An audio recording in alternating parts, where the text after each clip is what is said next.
오늘은 조신의 꿈이란 설화입니다.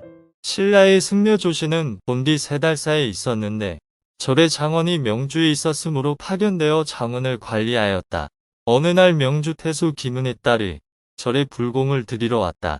김씨 낭자는 초승달 눈썹에 흰 피부를 가진 청순가련한 아름다운 처자였다.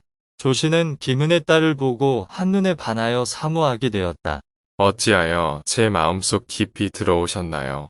조신은 밤마다 낭자의 생각에 잠을 이루지 못했다. 생각하지 말자. 불도에 정진해야 한다. 생각하면 안 된다. 라고 매일 밤 다짐했지만 날이 갈수록 낭자의 아름다운 자태가 머릿속에서 더욱 선명해졌다. 조신은 급기야 낙산사 관세음보살상 앞에서 그 낭자와 맺어지게 해달라는 하소연을 하며 기도까지 하게 되었다. 부처님 김낭자를 마음속에서 비우려 했지만 제 마음은 점점 커져만 갑니다. 부디 김낭자와 저를 맺어지게 해주시옵소서. 그러나 몇 년이 지나도 낭자와 인연이 닿기는커녕 그녀는 지체 높은 집안에 시집갔다는 소식을 들었다. 김은의 딸이 건너 마을 명문 집안에 시집갔다넹. 마을 사람들의 수군거리는 소리. 조신은 절망하여 불당의 관세음보살상 앞에서 눈물 흘리며 원망하다가 지쳐서 잠들었다. 어찌하여 제 기도를 들어주시지 않으십니까? 그런데 호련히 꿈에도 잊지 못한 김낭자가 서 있는 게 아닌가. 저도 님을 마음에 품고 있었지만 부모님의 뜻에 따를 수밖에 없어. 출가했지만 더 이상 참을 수 없어서 집을 나왔습니다. 부디 저를 받아주시옵소서. 조신은 어안이 벙벙했지만 이윽고 정신을 차리고 김낭자를 보며 저도 그대를 깊이 사모했는데 이렇게 만나게 되다니 저와 함께 떠나시지요. 라고 말했다. 그리하여 조신과 김낭자는 먼 길을 떠났고 가정을 이루고 자식을 5명을 낳고 살게 되었다. 그런데 워낙 가진 미천도 없이 시작한 살림이라서 기울어진 낡은 집을 장만하여 겨우 입에 풀칠하며 살았다. 그렇게 원하던 낭자와 살게 되었지만 갈수록 먹고 살기 힘들어지고 이제 애들까지 늘어나니 이를 어찌할꼬. 하며 조신은 속으로 근심했다. 그런데 어느 날 홍수가 나더니 낡은 집마저 쓸어버려서 집도 없는 신세가 되었다. 보잘것없는 집도 잃고 조신의 가족은 떠돌아다니며 구걸하고 먹고 살기를 10년간 했다. 어느 날 해연령 고갯길을 넘어가는데 15살 된 큰 아이가 아버지, 어머니, 너무 배고픕니다. 걸을 힘도 없습니다.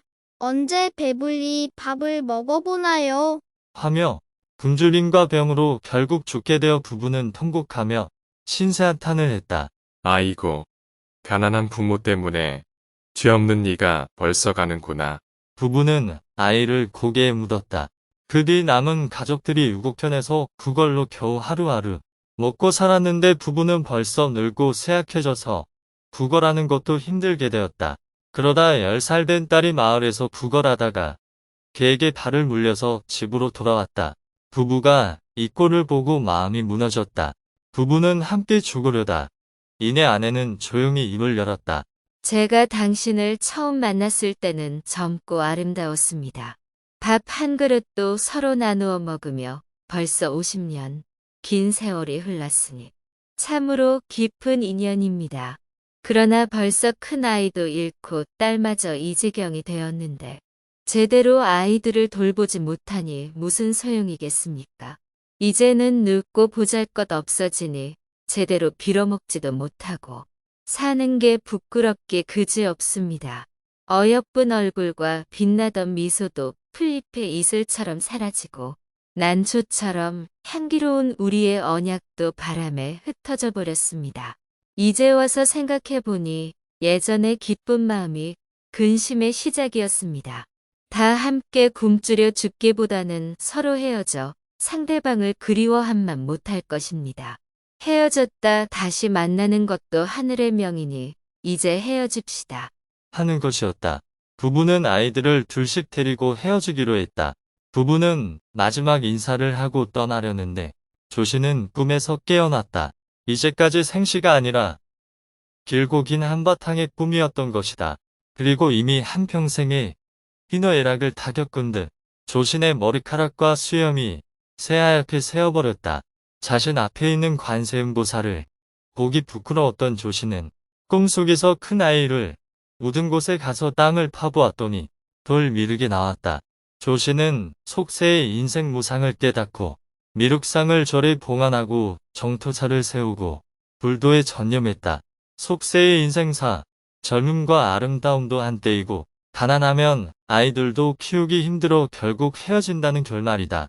현대 사회에도 조신의 꿈 같은 일들이 계속 일어나고 있지 않은가.